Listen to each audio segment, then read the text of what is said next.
Welcome everyone to today's msexchange.org webinar, another in a series of regular informational webinars hosted by msexchange.org, designed to deliver helpful and timely information to the MS Exchange community. Today's event is sponsored by Sherpa Software. Sherpa Software is a leading provider of cloud and on-premises solutions that enable policy-driven information governance. Sherpa's award-winning software, services, and support have helped more than 3,000 companies worldwide to address the management and retention challenges associated with electronically stored information. Altitude IG, Sherpa's new software-as-a-service platform, extends information governance capabilities across a wide variety of electronically stored information, including files, email, and SharePoint and IBM connections. My name is Roger, and I'll be the event moderator. Before introducing our presenters, I have a few quick housekeeping items, the first of which is to let you know that we are recording today's event.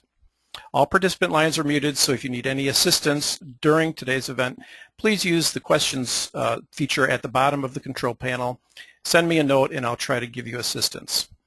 We also encourage you to use the same questions panel to submit any questions or comments you have during today's presentations, and we'll try to address as many of those as possible at the end.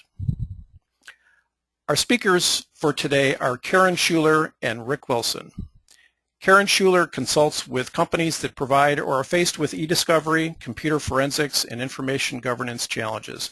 With 20 years of experience in technology, investigating corporate fraud and cyber threats, and serving as a computer forensics and eDiscovery expert, Karen has authored publications that include eDiscovery, Creating and Managing an Enterprise-Wide Program, a technical guide to digital investigation and litigation support.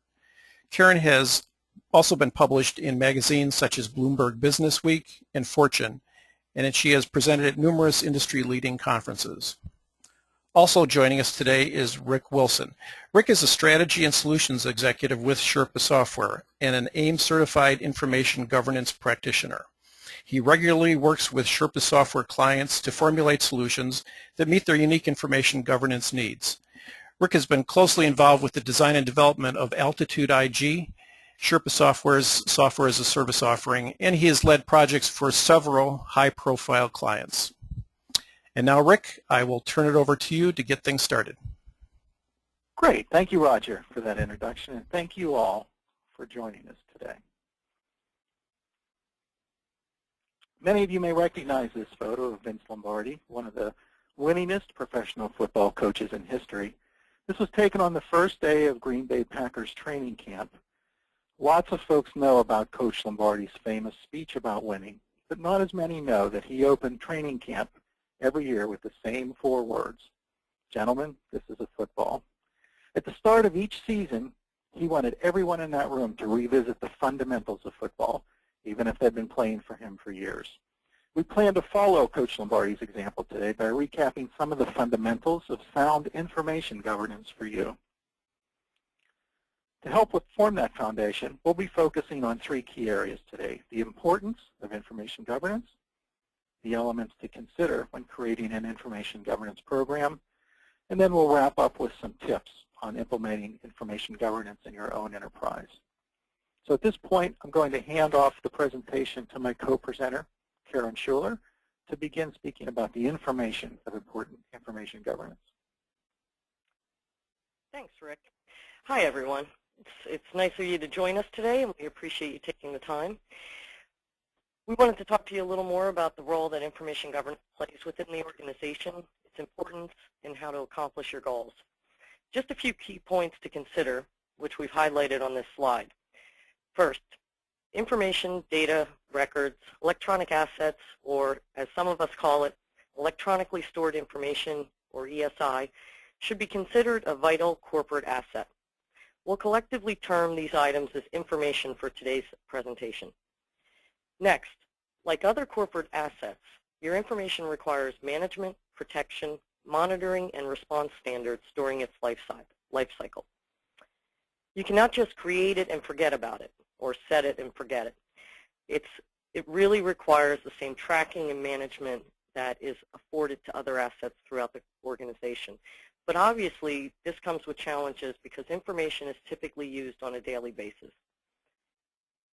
Therefore, really requires a certain level of governance and management throughout its life cycle. So what is information governance? Information governance is the set of processes, roles, standards, and metrics required to ensure effective and efficient use of information to enable your organization to reach its goals. I'm sure many of you have email management, security systems, enterprise content management, records management, and other software or solutions that play a role in pieces of information governance. However, these systems may be disparate and require some level of integration to form an overall comprehensive information governance, or IG program, as we'll call it. Evidence suggests that information assets are often not being properly protected, and factors like poor training, limited policies, and unmanaged data practices can put your organization at risk. Therefore, your goal should be to form a comprehensive or a corporate IG program that allows users to have proper access to the information while maintaining sound sets of controls. In other words, it's important to treat your information like other corporate assets.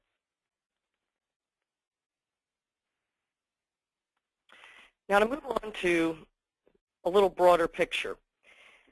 Enterprise information is really the foundation of all of our business operations. You use it to manage activities, tasks, monitor projects, implement change, and to operate your company.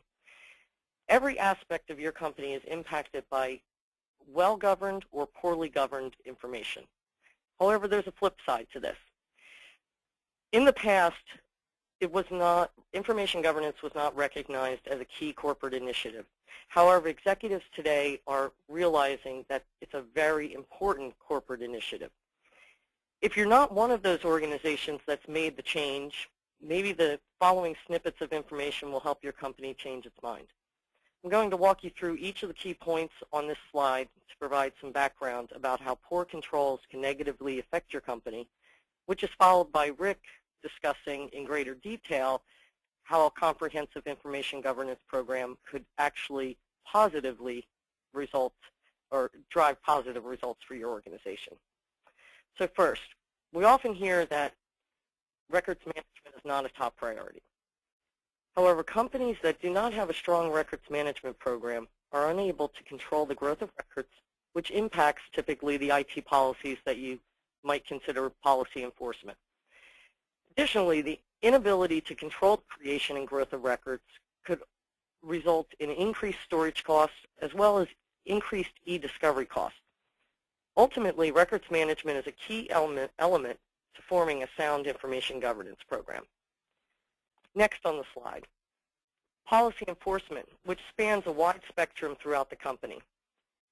It might be that you're focused on the IT policies of policy enforcement, and that really impacts, is impacted by employees bringing their own devices to work, or as we know today, BYOD, personal cloud storage, which may be hard to control how your users actually use that information or store that information, or uncontrolled or non-automated IT policies.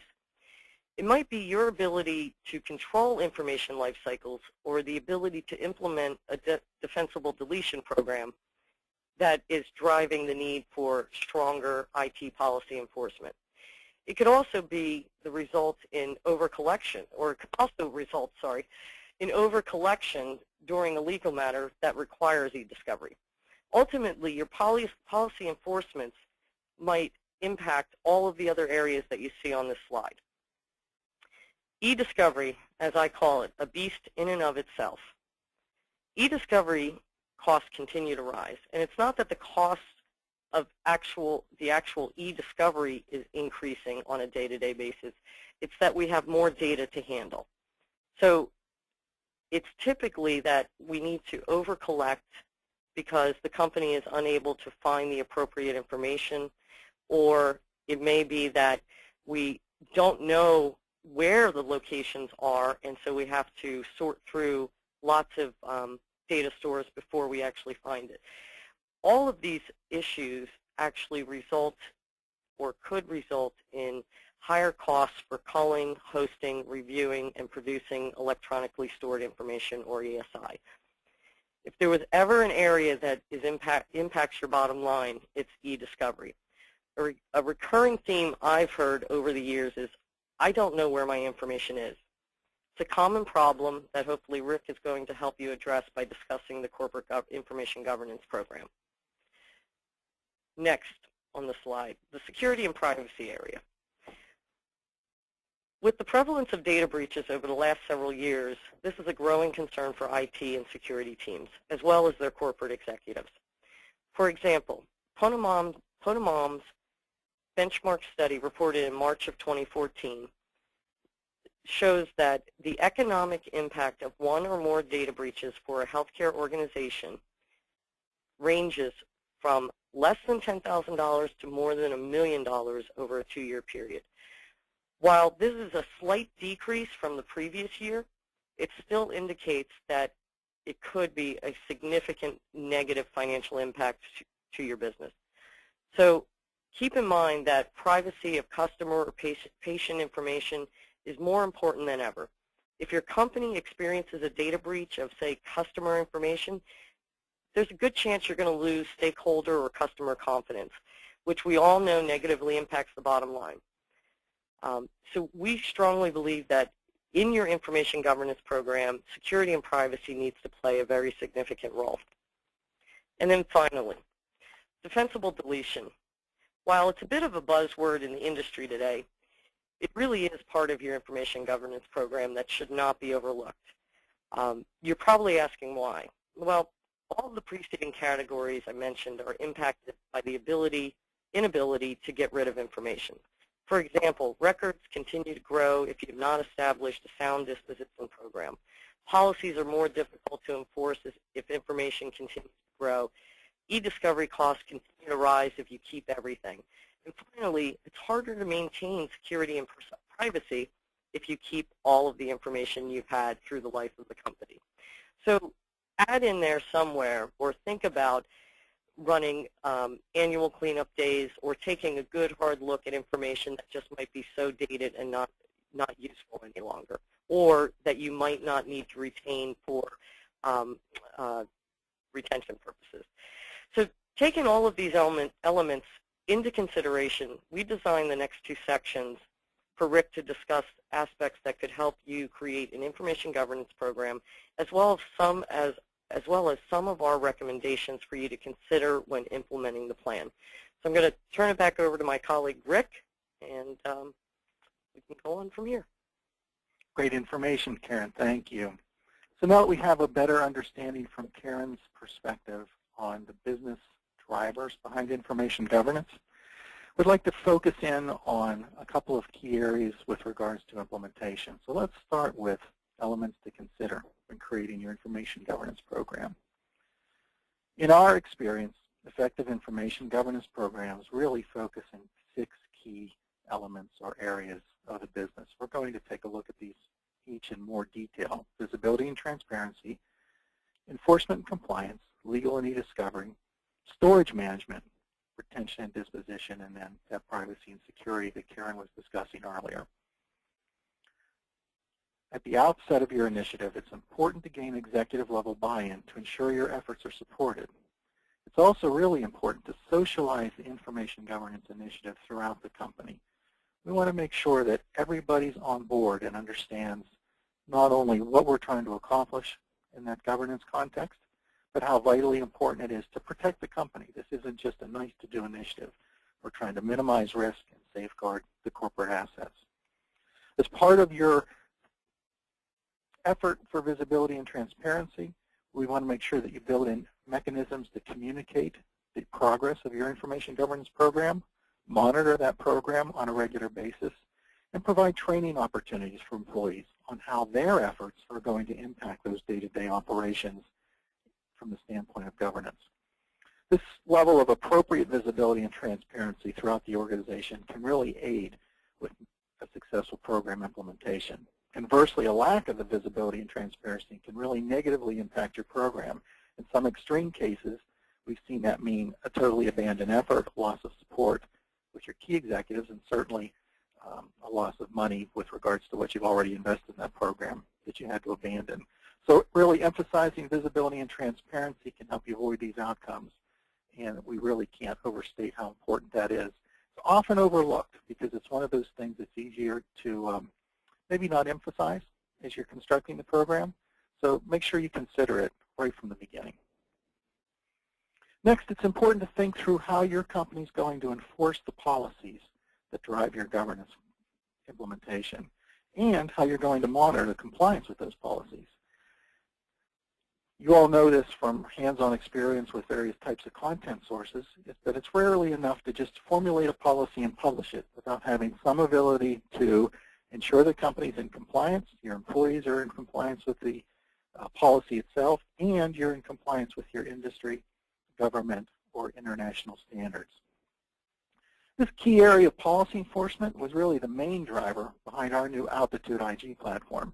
We really wanted to offer our clients a governance tool that was built from the ground up to incorporate effective policy administration and enforcement. Finally, with regards to this area, there should also be a plan for auditing these policies. Audits are really important since they will help you determine how well those policies are helping you comply with industry standards, or more important, regulations that you have to comply to. We're in an increasingly regulated environment today. We see a lot of Sarbanes-Oxley, Gramm-Leach-Bliley, all sorts of alphabet soup regulations that various types of organizations have to comply with. This auditing capability in your policy enforcement is really going to help guarantee that you have some level of safeguard with regards to those regulations. Another primary element for your information governance program should include considering the legal and eDiscovery team's requirements to preserve and collect potentially responsive ESI. Karen mentioned this earlier.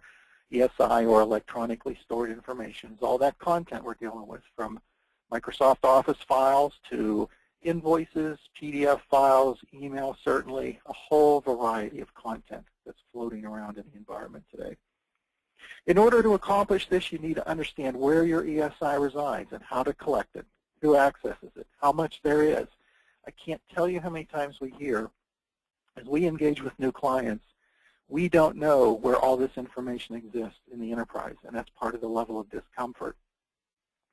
Conducting some kind of a data mapping or data inventory exercise can pay huge dividends in terms of being able to locate, put your hands on, and identify this information. When the need comes to find that ESI, it's often being driven by an investigation, perhaps a litigation, or maybe a government agency request, where time is of the essence. That's one of the reasons that it pays off to map out this collection strategy in advance. Believe me, your legal and eDiscovery team is really going to thank you if you can come to them and say, hey, you fellows asked for this information. I know exactly where we have to go to collect it. Even if you don't have that collection strategy nailed, knowing where the data is and how to go about finding it is really a big portion of the battle. Everybody's favorite, storage, right? So managing storage requirements is typically an IT challenge in any organization. Eliminating slow and error-prone processes for storage management can be a real headache. Even identifying those processes can be a headache. Not to mention the exponential growth in ESI that's happened over the last several years has made it more critical than ever to manage your storage accordingly. I'm probably singing to the choir with regards to this one because I imagine that you all deal with storage management nightmares on a regular basis. When structuring your information governance program, consider some of the basic steps. Measure your current throughput. Identify appropriate recovery times. Help classify your information in a way that aligns with your users and their business needs. And to the extent possible, look at leveraging deduplication technology to reduce the amount of redundant ESI that's cluttering up your existing storage infrastructure. Many of you may have done this step already because you're stuck with fixed budgets and you're trying to allocate storage, but make sure that that's an element or consideration in your information governance program. One of the words of advice that we offer to our clients is to really remain focused on what your business user needs.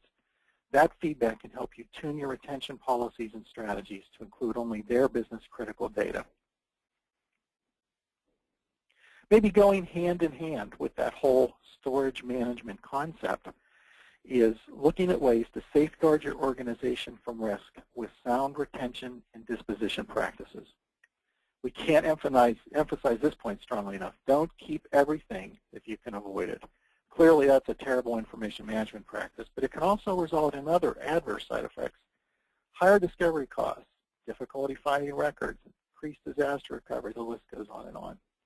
Of course, you need practices that ensure you retain records necessary for business continuity, legal or compliance reasons, and so forth. That's where retention comes into play. I don't know about your experience, but in mine, working with clients over 6+ years here at Sherpa, I've seen over and over again that most users have a hoarder mentality. They want to keep everything forever. We never know what we might need, and we want to have it at our fingertips.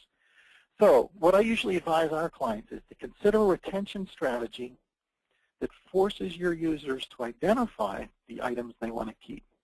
In other words, tag it as business critical. This kind of flips the model on its head, right? So if your rule says to the users, we're going to remove this unless you tell us it's really, really important, it forces them to take an action. That means it's going to take some time and effort on their behalf, which is a whole lot more difficult than just saying, I need to keep everything forever. Of course, you always have abusers of that policy who mark everything as business critical, and you need the appropriate audits to be able to identify those. But still, consider the strategy. I've seen it work for many of our clients in the past. One quick side note here, when establishing your information retirement practices, make sure you consult with your legal team to ensure that they're defensible and they adhere to any other industry or regulatory requirements that you must meet. Finally, this area of privacy and security. Companies like Target have really demonstrated the security and privacy of your information is critical to the success of your organization. Seems like every week we read about a data breach of one sort or another where information's gotten out into the wild. It's critical to the success of your organization to protect this. So internal and external threats, can you say heartbleed virus, are more prevalent than ever. So your IG program needs to incorporate privacy and security standards. Establishing those usually begins with knowing what you need to protect. We often hear that we don't know what data is sensitive. The business users haven't told us. Perhaps your security people haven't told you, or the regulators haven't told you. We need to get everybody on board so we can identify that information, begin to measure it, and then we can start to monitor how we're doing with regards to performing or protecting from privacy and security standpoint. Once you've got that sort of measurement in place, you can start to consider how much of that information is really essential for your end users to perform their duties, and then ratchet your information and privacy management plans down around that so that you can make sure that anything that's absolutely not necessary is being protected. Okay, as we kind of move into maybe the final section of our conversation today, we'd like to talk through some practical tips with regards to implementing an information governance program. Hopefully these are things that you can take away from today's conversation and think about in your own organization as you plan out your implementation. Tip 1 is base your program on a proven process. Our experience with information governance, and certainly you'll read a lot about this through other industry sources, is these programs tend to be large and complex. This slide lays out a framework that Sherpa Software has developed for implementing information governance. We call it the CIGP, and we created this approach by combining industry standards with over a decade of our own hands-on experience with clients. CIGP is broken down into 4 distinct phases which build upon one another. Those are understand and assess the environment that you're operating in, plan and document your information governance approach, implement that approach, and then put in place the appropriate management controls to oversee that. As you're starting to think through how you might undertake this in your own environment, one of the things I wanted to mention to you was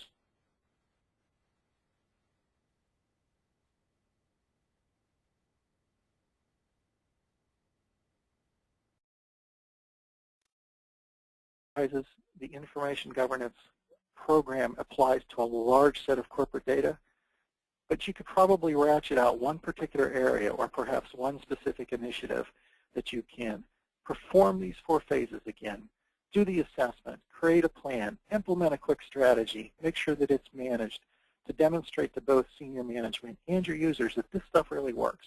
We're saving you money. We've reduced risk. We've demonstrated that we need to extend this effort beyond this particular area of the enterprise. Each of these phases, as you can see, these 4 phases down the left-hand column, are made up of several initiatives that have to take place. We're not going to deep dive into each one of these blocks today, but I did want to mention that we're exploring this whole topic in a white paper series that's available on our blog site. That's sherpasoftware.com/blog. And in those white papers, there'll be 4 in the series. We're going to take each phase. You understand an assess phase is printed already. That's published and available to you. And we'll be doing plan and document within the next month, moving on to implement and management. So if you'd like to learn a little bit more about what's involved with all of these initiatives underneath each one of the phases, please visit our blog site and take a look at those white papers. Tip 2 sounds like really common sense, doesn't it? Work from a project plan. I didn't want to come out with that. So these, as I mentioned before, these are fairly big, complex initiatives, and you want to make sure that you've got a groundwork for making sure that nothing is skipped. Sounds like common sense. Because the projects are complex, a plan helps them stay on track. This slide shows part of an example project plan we've used for phase 1 of the CIGP. You may notice that one of those rows mentions an Information Governance Committee. Let's stop and think about that for just a moment. Your Information Governance Committee is really going to serve as your advisory board as you go through the process. They're the folks that you'll be consulting with regards to where is information stored, who do I need to talk to about whether or not it's business critical, who can advise me on how long they need to keep it from a realistic point of view, and so forth. So select your committee carefully, folks. It can help make or break your project. I always recommend including members from several areas of the organization. You're going to want an executive sponsor because that's going to give you the credibility throughout the organization. But along with that, look for representatives from your legal team, perhaps compliance if that exists as a department of your organization, or risk management. Certainly IT folks need to be in the blend here.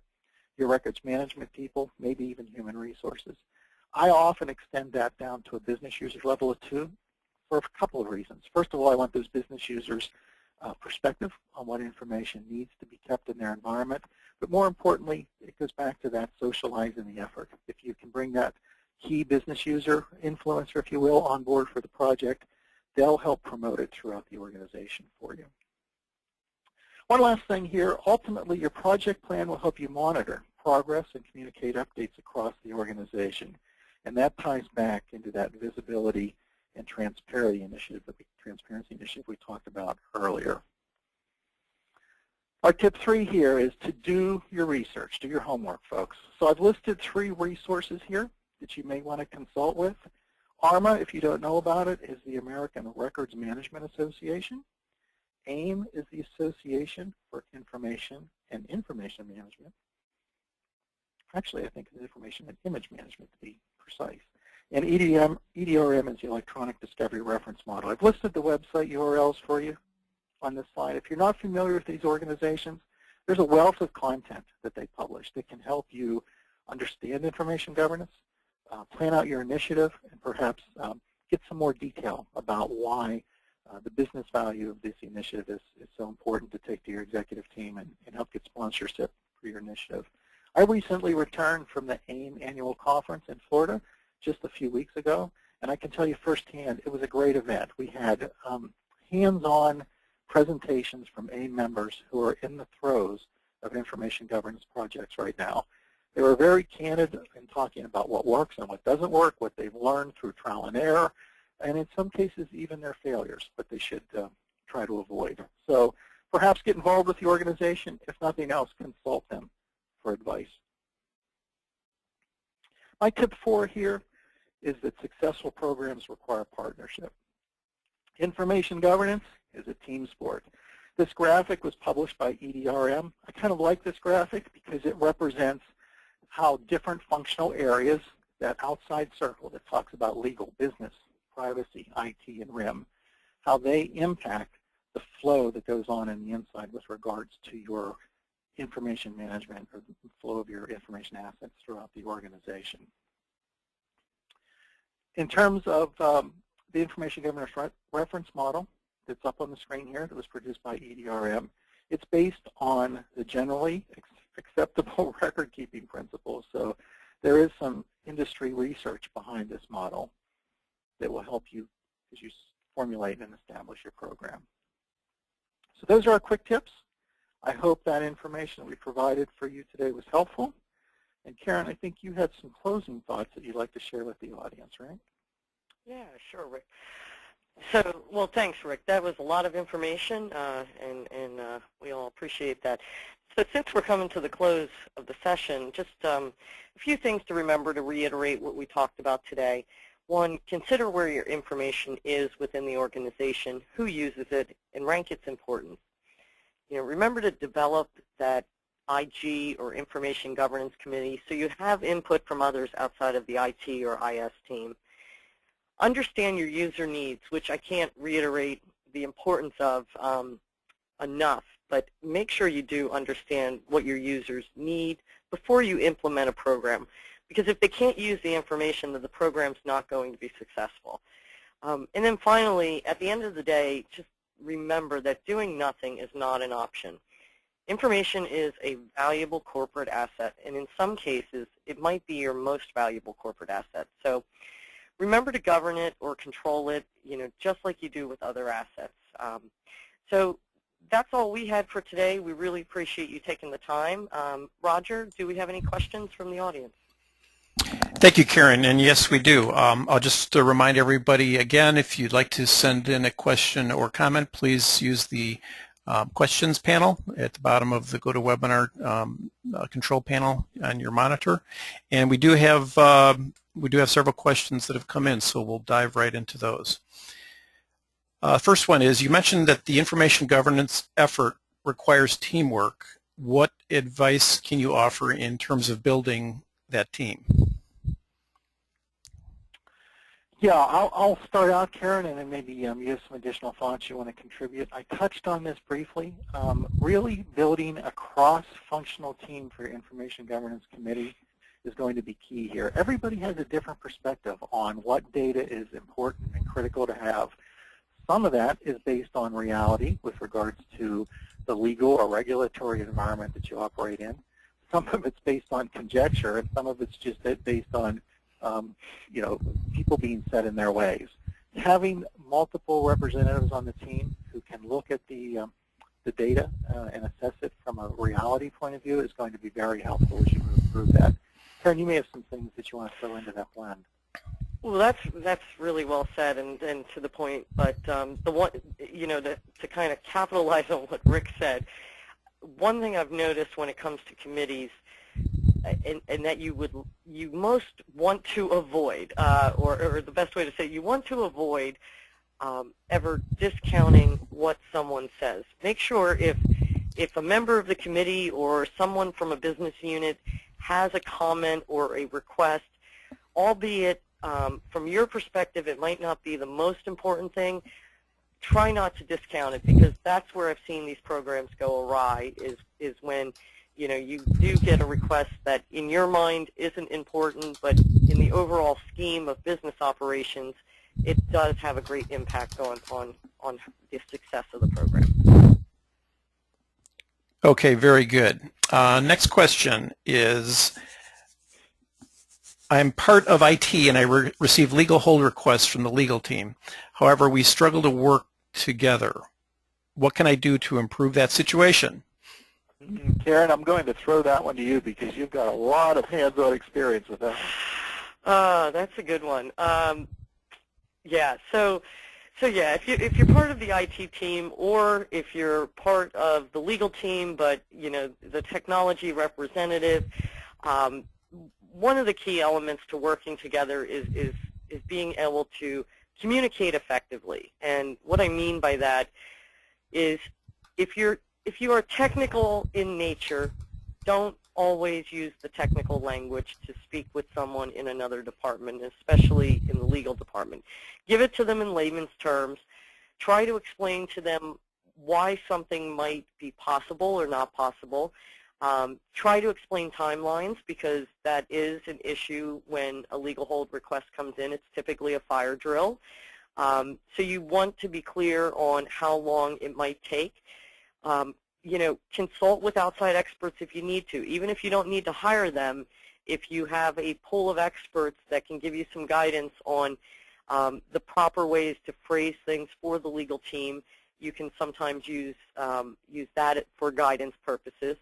And just make sure you dot all your I's and cross your T's, and create the chains of custody so you're following proper guidelines, best practices, and really work towards giving the legal team as much information as possible. And it might be over information, but for the most part, and sometimes you don't want to send it via email. Maybe communicate it verbally first to determine if there's going to be any issues around discoverability, which usually there are. So just be cautious of putting too much in communications that are electronic communications, and just kind of work towards speaking to them in layman's terms. And I don't know if you have anything else to add, Rick. Nope, well said. Thank you. Okay, very good. Next question. A consultant mentioned to me the other day that a heat map, which I guess is a map of where your data exists, can be used. Do you have a product that crawls out to help create a heat map such as this? Yeah, indeed. We have, we mentioned throughout the presentation that we're just about to launch our Altitude IG platform. Altitude IG is an agent-driven tool so you can distribute agents in your environment, perhaps Windows workstations, network file shares, and so forth. And it will allow you to query those resources and find out how much information is there, the type of information is there, apply management policies, and so forth. So it can be very helpful in that heat map, or perhaps you might want to characterize it as a data inventory phase. A lot of times, the kinds of preliminary questions we hear is, how much of it is there, where is it located, how old is it? Altitude is a great platform for answering those types of questions across email, Windows file systems, network file share, SharePoint. We're extending it to other repositories soon, like IBM's social software platform connections. Very good. We still have some questions coming in, and we still have some time, so we'll keep going here. Next question is, what features can I expect my information governance solution to provide in terms of compliance? Yeah, from my perspective, compliance is frequently being driven by the type of industry you're in and what the regulatory requirements for that industry are. So HIPAA, for example, is going to be or have a whole different set of compliance requirements associated with it, things like PHI containment and privacy and so forth, than perhaps Sarbanes-Oxley or GLB or one of the other initiatives. So difficult to answer that from a global point of view, but just from an overview, look for a solution, a governance tool that allows you to filter down by industry or perhaps by regulatory body that governs your industry and identify what those key regulations are. So if you can get that far along the continuum, you can often figure out what under that particular regulatory requirement, what policies apply to your business, or perhaps the tool will even provide a list of those for you. Very good. Next question. Once I implement my IG program, how often do you recommend I revisit or update it? Wow. Karen, you may have some input on this. I mean, my quick answer to that would be at least on an annual basis, because your environment is going to be dynamic. Things are going to be changing. New information sources are going to pop up and so forth. So you're going to have to adjust and perhaps implement new strategies to deal with those sources accordingly. And Karen, you may have additional input. I'm not sure. Yeah, and since it's an undertaking that does take a while to completely implement, your kickoff might be today, and you might finish the project a year from today. So you'll have your first 12 to 18 months, you're going to have a lot of interaction with the different teams. There's going to be a lot of moving parts. The project plan Rick mentioned is a critical piece. One thing you can build from the project plan is that ongoing or the maintenance piece of it. And even quarterly checkups are fine, checking in with your committee, because you can task them and make different groups accountable for different categories within the information governance program. And then your annual, you want to keep your annual meetings or annual checkup around any industry reporting, or if you're a public company, any reporting guidelines, because you certainly want to have that to, you know, kind of frame some of the operational discussion with executives. It's helpful, I think, to use the information governance program as a launch pad for some of those annual discussions for other purposes. Excellent. Next question is, should your information governance solution be different from your GRC solution? Yeah, Karen, do you have a perspective you'd like to share on that one? Yeah, I mean, you know, today they're certainly different. I mean, you know, governance, risk, and compliance is a much broader topic. While many of your information governance initiatives overlap with governance, risk, and compliance, or GRC, you're likely to have one or more platforms, you know, that need to serve different functions. You know, in the future, it's hard to say whether you'll have a one-size-fits-all solution, but it's likely that at some point, many of the GRC functions will be either within the IG platforms or vice versa. So I would probably take a step back from that and ask myself, what initiatives or what do we really need to accomplish as a corporation or as an organization? And if the answer is I need both solutions, then you try to accomplish that. If you find that you can get 90% of the way with an information governance solution and only need a GRC solution for 10% of the solution, or even vice versa, then that would allow me to drive my decision as well. Okay, very good. Hope that helps. Excellent. I think we have time for one more, so we'll take this as our last question. And the question is, are information governance software solutions specific to certain types of content? Good question. Yeah, more and more we're seeing that that is not true. I think historically it's probably fair to say that that was accurate. But as we see information governance being broadened across the organization, we're really moving towards the support for more types of content repositories. Being able to apply a unified policy across a wide variety of electronic content is a real benefit to you. Not only does it reduce the amount of wear and tear on your legal and eDiscovery team, as probably the guys formulating those policies, it's going to make IT's life easier from an administration standpoint. So I would say if you're looking at solutions that don't have an open architecture that can support a large set of content sources, you probably need to look a little bit closer at some other solutions. Great. Well, Rick and Karen, on behalf of msexchange.org, I want to thank both of you for joining us today and for the wealth of great information. And I want to thank all of our participants for joining today. We also want to thank Sherpa Software for making it possible for us to provide today's event. The recording of today's presentation will be available at the msexchange.org site very soon. And please watch your email for upcoming msexchange.org webinars in the future. This concludes today's webinar. Thank you all for attending, and you may now disconnect.